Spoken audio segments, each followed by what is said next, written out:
Hello, good people. It's so nice to be back with you, talking once again about one of my favorite subjects, which is chickens and eggs.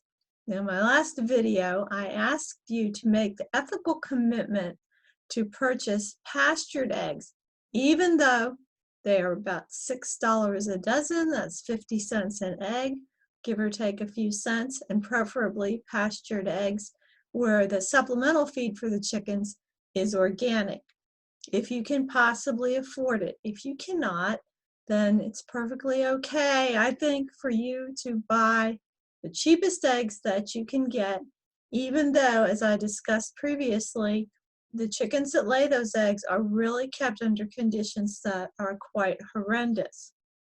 Now, the reason I want you to make this decision to buy the pastured eggs at that rather expensive price for a dozen eggs is because what I really want you to consider is the economics of possibly having your own chickens and having your own pastured eggs.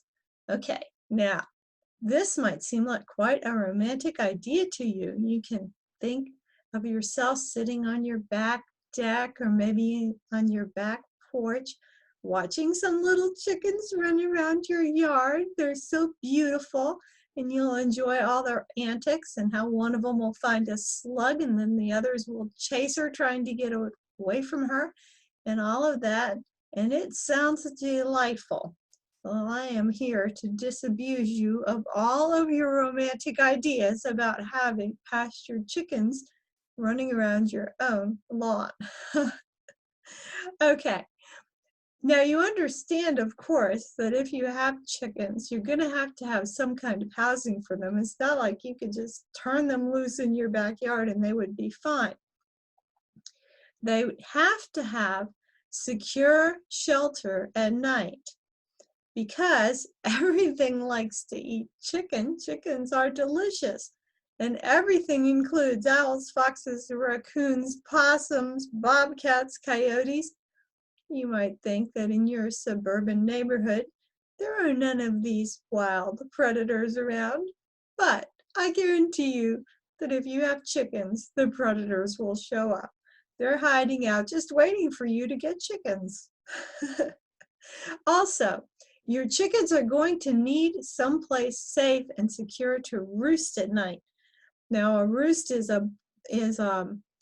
some kind of little board, like a 2x4 on its side, that they can perch on during the night, because when the sun goes down, when it begins to get dark, what your chickens will do is they will start looking around for a place to get up off the ground. Their instinct is get up off the ground, get up as high as I can to be safe.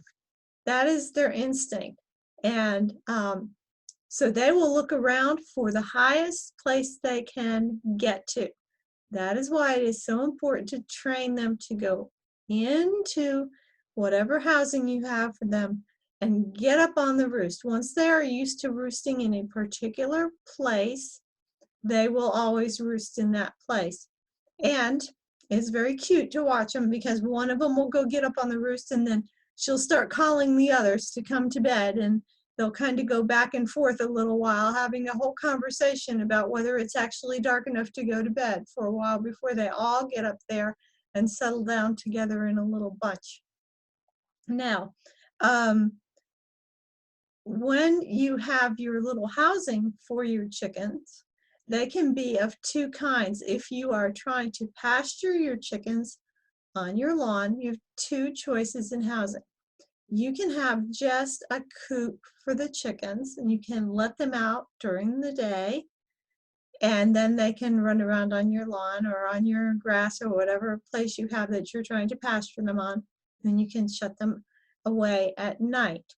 Or you can have what's called a chicken tractor. A chicken tractor is a little coop for the chickens with an attached enclosed yard that moves around from one section of the grass to another, so that the chickens are constantly getting fresh grass, but they are enclosed.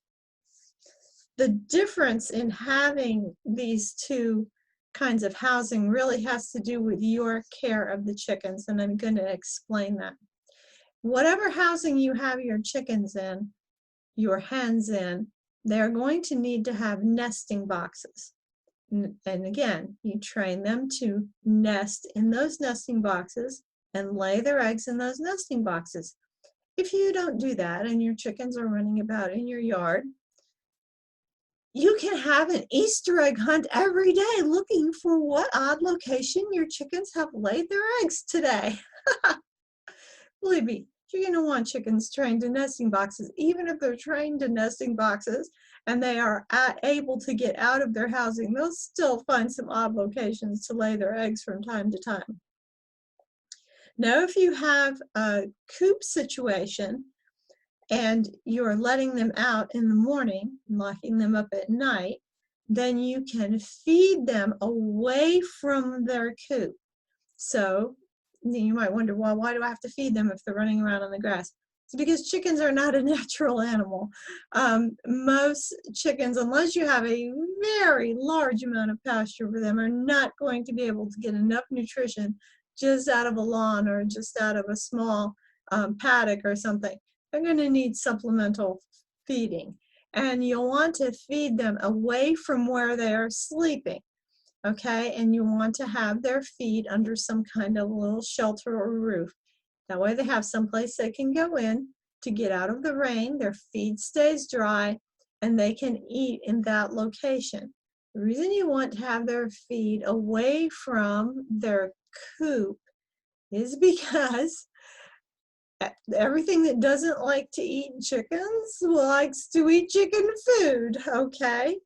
So if you have the feed in the coop with the chickens, then that means that mice, rats, and chipmunks and cockroaches and various kinds of vermin are going to go after their food. They're going to go into the chicken house looking to eat the chicken feed. So it's better if you have their feed in a sheltered area away from where they're actually sleeping at night. That way, you're not having the problem of their feed, of something going into the house and staying there, and then you close them up and there's some rat in there or something after the chickens at night. Now, when they are outside, if you let your chickens out during the day and they're ranging around outside, there's a number of things you have to think through. For example, what if you are gone? Would your chickens actually be safe in your yard? Assuming, of course, we're talking about a fenced-in yard. Would they be safe in your yard with you gone?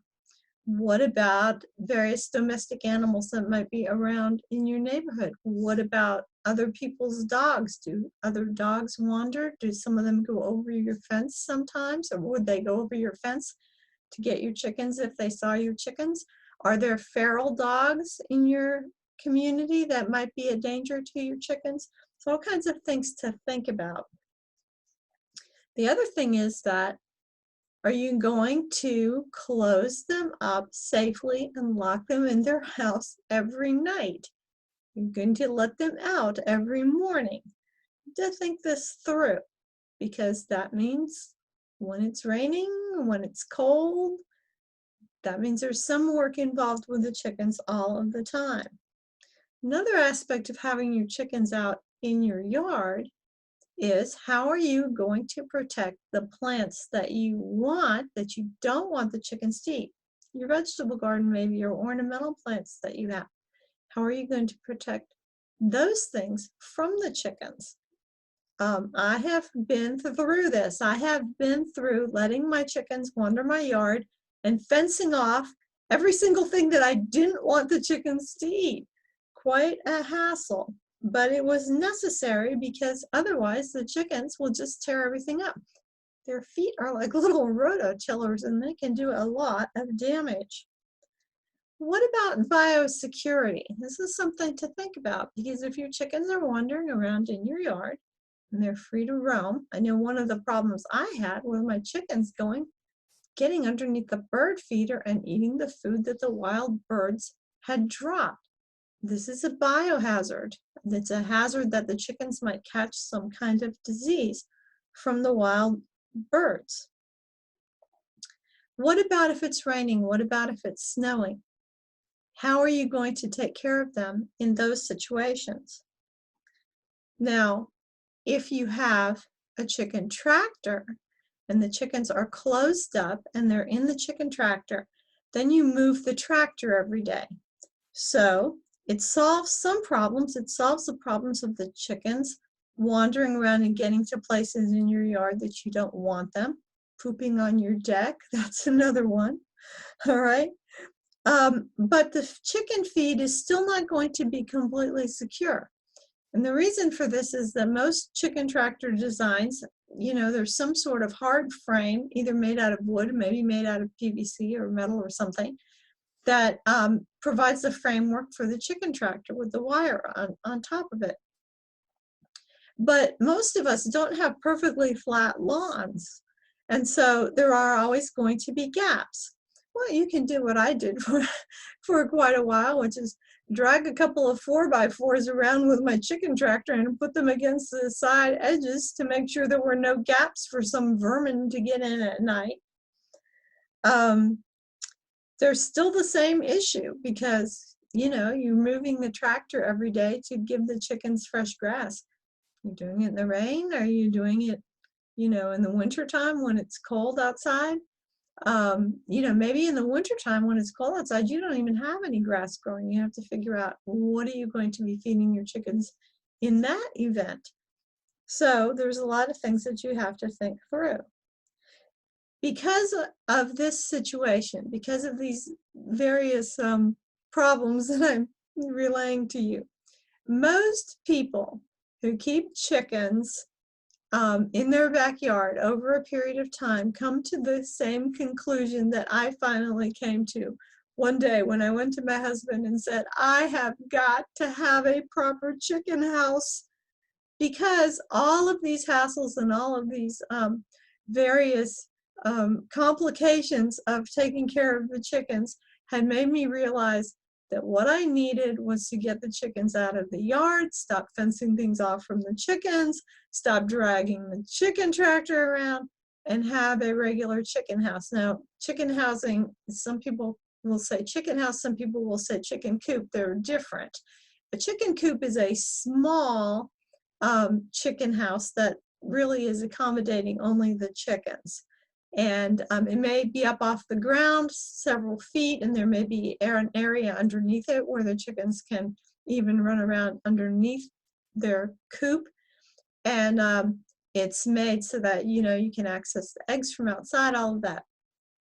A chicken house is actually a building that the chickens live in, but that you can go into also. So what I ended up having is a chicken house. It's 12 by 8 feet, and it has an attached run, which is 8 by 16 feet. So I have a chicken house and an attached chicken run or chicken yard, okay? Now, there are lots of designs for chicken houses online. Some of them are cute as can be, and nobody could complain that you have an eyesore in your backyard if you have one of those lovely little chicken house designs. And so if you decide to keep chickens, you'll probably spend many hours scrolling through all of the various designs there are online and figuring out how you want your chicken house to look. I'm just going to tell you some basic points that have to do with the structure, and you can build your own chicken Taj Mahal if you want to. But one thing I want to say is make it as big as you possibly can, all right? Because you're always going to wish it was bigger. Just take my word for that, as big as you possibly can. It needs to be very secure. You don't want it tipping over in the wind or something like that, okay? Now, you're going to have a structure where the hens can roost at night, roosts, and you're going to also need nesting boxes. The roosts have to be higher than the nesting boxes. Otherwise, the chickens will roost in the nesting boxes because they're going to try to go to the highest spot. So the highest place in your chicken house is going to be or structure for your chickens in your chicken house is going to be where they roost. Understand that if you have a chicken house and you do something like put a shelf in your chicken house or something like that for your own supplies, your chickens are going to roost there unless they are trained to the roost where they're supposed to be and the other area is blocked off so that they can't roost there, because they're always going to be trying to get to the highest point. All right, now underneath your roost, very key thing is to have this thing called poop boards. Now for my poop boards, what I use is just corrugated plastic that's sold for making signs, and they just last forever, really. They sit underneath the roost. What's the reason for this? It's because chickens mostly poop at night, okay? That's most of their fecal matter will come out of them during the night, and having the poop boards there collects that. It can be scraped off very easily and put into a bucket and taken out into the compost. Now, on the poop boards, I put a combination of sand and PDZ. PDZ is a kind of mineral substance that absorbs ammonia, so it does not smell. It is perfectly safe for the chickens, and it also basically makes the chicken coop kind of like a giant kitty litter box for the chickens. So any droppings that they have, whether it lands on the poop boards where I have the combination of sand and PDZ, or I also have sand in the bottom of their house. The chicken house has sand, and the sand mixed with PDZ there, it just turns it into a big kitty litter box. Can be easily cleaned up and sifted out with no problem, and the chicken poop and the PDZ and the sand just all goes right into the compost. All right, you have to think about water for your chickens. Chickens drink quite a bit of water. They're making those eggs, remember? They drink quite a bit of water, and you got to think about how are you going to keep their water from freezing in the wintertime, okay? So the way we did it is we have a pipe system for the water, and we wrapped heat tape around it and covered it with insulation. And in the wintertime, we run power out to there, and we use a thermostat that turns it on turns on the heater for the water, and I think it's set to turn it on at 36 degrees or 39 degrees, something like that. So as the temperature, if the temperature falls too low, the heat tape will come on and will heat up those pipes. It will heat the water, keep the water from freezing during the winter time. All right, so speaking of winter time, don't worry about your chickens being cold unless you live where it's going to get like 20-30 degrees below, something like that. You do not have to worry about your chickens being too cold. Most breeds of chickens are very cold hardy. They suffer much more in the summertime from heat than they do from cold. Chickens' body temperature is nearly 10 degrees higher than that of a human being. They are able to keep themselves warm very well. Plus, on top of that, in the wintertime, they will huddle up together on the roost and keep each other warm. And so you don't need to worry very much about having their house very tightly enclosed and insulated and everything to keep them warm in the wintertime. It's much more important to think about making sure that they have shade in the summertime from the heat, and also to make sure that there's a very good ventilation throughout the chicken house. One of the most damaging things to chickens is poor ventilation, because they are so active, because they poop so much, and because they're so active and they're breathing rapidly, they have a very rapid metabolism, they can easily be too stuffy if they're in a very enclosed environment and be very uncomfortable, and their respiratory system can be damaged. Okay, one thing about them they're not, well, like I said, they're generally able to deal with cold very well, but one thing they cannot deal with is getting wet. You do have to have protection from the rain, so rain should not be able to blow in on them during the night while they are sleeping, because once the sun goes down and once they have gone to roost, they are practically catatonic. They cannot protect themselves. They will not move. Just about doesn't matter what happens. Something comes in and grabs them, they still won't even move.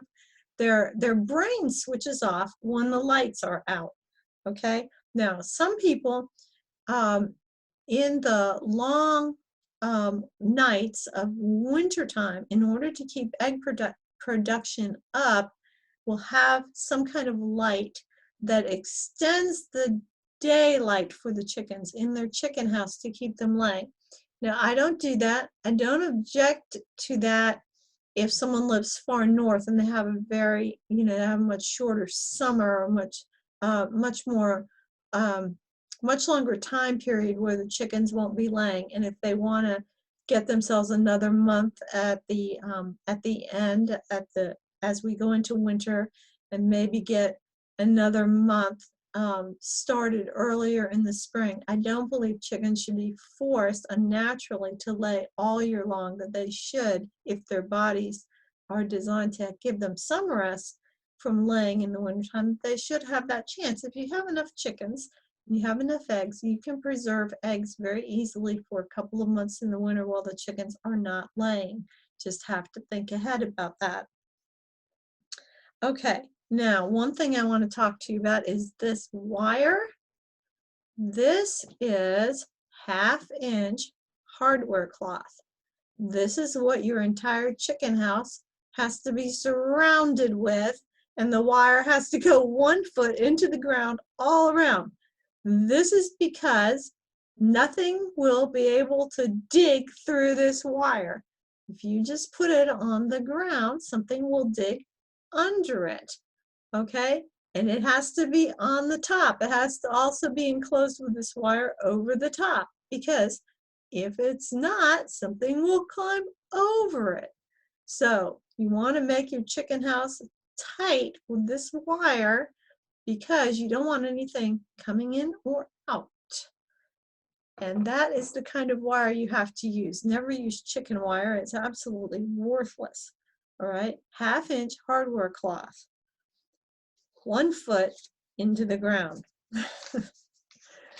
All right, now I've got my chickens with their nice chicken house, and I've got their chicken yard, and they're stuck in their chicken house. They're stuck in their chicken house with their chicken yard. I mean, they have plenty of room to run around, take dust baths and everything. I even have a compost pile inside of their chicken yard for them. But it might occur to you that my hens are not pastured.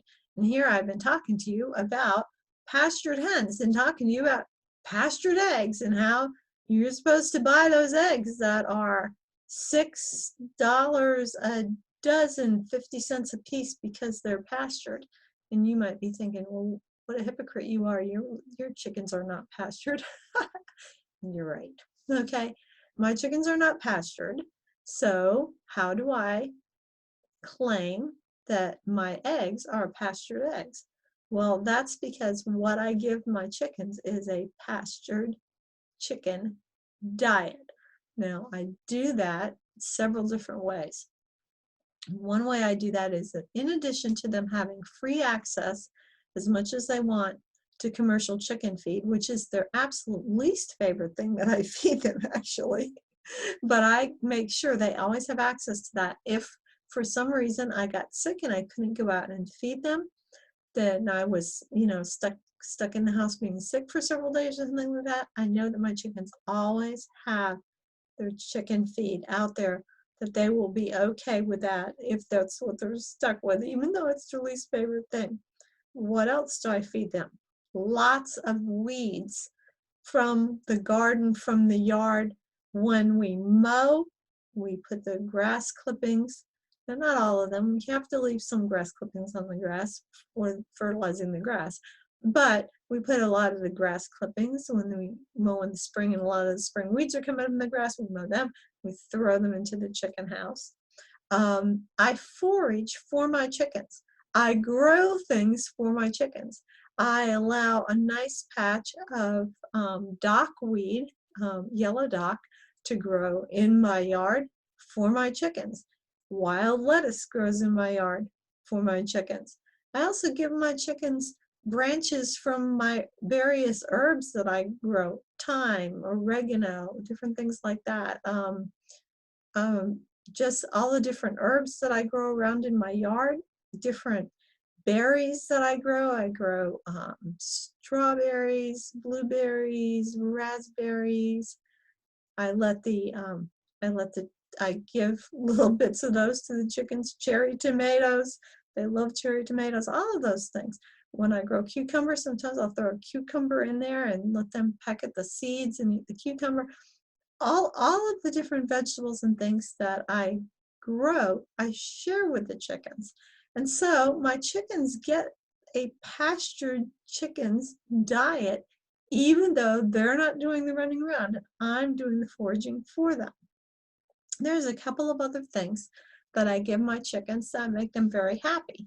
So this jar here has chicken, it's called chicken scratch grains in it. And I've also added some other things, like I've added some roasted and chipped peas that I grew, and some flax seeds to this. Now, the grain is put in the bottom of the jar, and the jar is filled up to the top with water. The reason for this kind of lid on it is that it is fermenting. When I started this the first time, I actually put some cheese starter in here to start the fermentation, okay? Now, this is day 1. This one is day 5. And as you can see, the grains have really swollen up, and you can see that I have it's a lid that I can actually pour the liquid out into a new jar. And that new jar that I pour the liquid into is going to be my new batch. This will be fed to the chickens tomorrow, and the liquid will be used to start a new batch.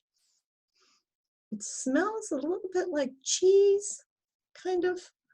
If you ever make fermented feed for your chickens and it smells like hydrochloric acid, it's bad. What does hydrochloric acid smell like? Vomit. So if your fermented feed ever smells like vomit, you know it's bad. But this is lacto-fermented. Why am I giving my chickens fermented feed? Same reason I eat fermented food. Your chickens have a gut microbiome that needs fermented foods just like yours. You might say, oh, come on, that's not natural. Chickens don't find fermented feed out in the field. Of course they do. Seeds fall off of plants. They fall into a field. They start fermenting because many grains, many fruits, many plants already have lactobacillus bacteria living on them in nature, and they will start to ferment when they get wet. And so this is a very natural food that chickens would find in the wild. So I give them that. That's one of the things I feed my chickens, and here is another thing. Okay, this is day 1. This is about, let's see, about a cup of sunflower seeds, about a cup and a half of wheat, feed wheat, little stray corn kernel got in there, right? Okay, so this is, bought in bulk at the feed store. This is day 1. Actually, when I take this downstairs to the kitchen, I'm going to fill it up about to here with water. Tomorrow morning, I will start draining the water off and rinsing it. By day 4, it will look like this. More stray corn kernels in there. This is sprouted sunflower seeds and sprouted wheat. And my chickens will get this in the morning. See, these are the lids. Take the lid off, fill it up with water, screw the lid back on, drain it out, okay, once a day. And these are sprouts, so my chickens eat sprouted grain. Would chickens find sprouted grain in the field? Of course they would, right? Why? Why give them sprouted grain like this? Because I'm multiplying the nutrition of the grains for the chickens. The chickens like it, easily digestible, and it's giving them another fresh vegetable. All right, now some people will take grains like this, like wheat, and they'll create a fodder, which is, I've done that before too, but you lay the wheat out on a tray and let the green sprouts grow up until you make like wheatgrass and then give it to the chickens. I found that my chickens don't really care that much for the wheat sprouts past about the stage that I just showed you. However, some people have a lot of success with feeding their chickens fodder. What I find mine do is they will peck the wheat seed off of the fodder, and I always find the little wheatgrass left in the chicken yard. And I said, you know, I'm wasting my time with this fodder. I'm just going to give them at the sprout stage, and that's it. That's good enough for them, and they like it very much. So, however, fodder is a possibility for you. Maybe if it was barley fodder, they would like it better. I've never tried barley fodder. I know some people really like to sprout barley to the fodder stage and then give it to their chickens. That's a great alternative if you live where the grass does not grow in the wintertime and you want to do fodder feeding for your chickens, because it's going to give them something green in the wintertime. Okay, having said all that, what are the economics of this whole thing anyway? Other than the expense of a chicken house or any other infrastructure that you need to get going with chickens. Let's say you had 6 chickens and you kept them for 2.5 years, and because after they get to be about 3 years old, they're not going to be laying that well.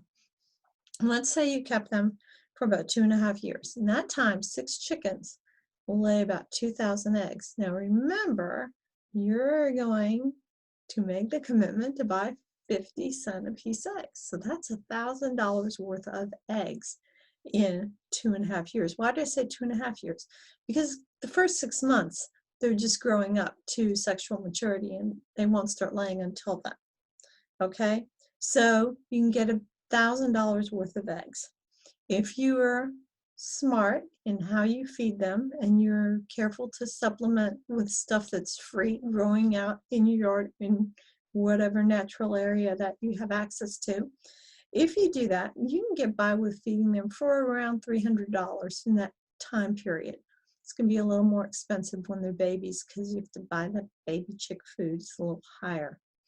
But you can feed 6 chickens for around $300 over a period of 2.5 years. So you see, and even if your feed is a little more expensive than that, you can see that you're still coming out ahead economically. But that's only going to be the case if you make a commitment to buy the pastured eggs, the 50 cent a piece eggs. So I hope that this is helpful to you and help you think through some of the economics and some of the practicalities of having some chickens in your own yard for eggs. When I come back for my 3rd video on this topic, I'm going to talk to you a little bit about some larger, I want to just sort of pan out and look at some larger things. I want to talk a little more about the role of chickens in the home economy and in the garden. And I want to talk about some of the things that have to do with possibly your neighborhood, your neighbors in your city, county, whatever jurisdiction you might live in regard to this topic. And also want to talk about this whole question of the chickens and the way that they are treated in terms of our wider economy and our food system. And so I hope that you'll be with me for that. So until we are together again, Treat yourself as though you are someone you are responsible for helping, because you are responsible, so am I, and together we are making the world. Bye for now. Thanks so much for watching.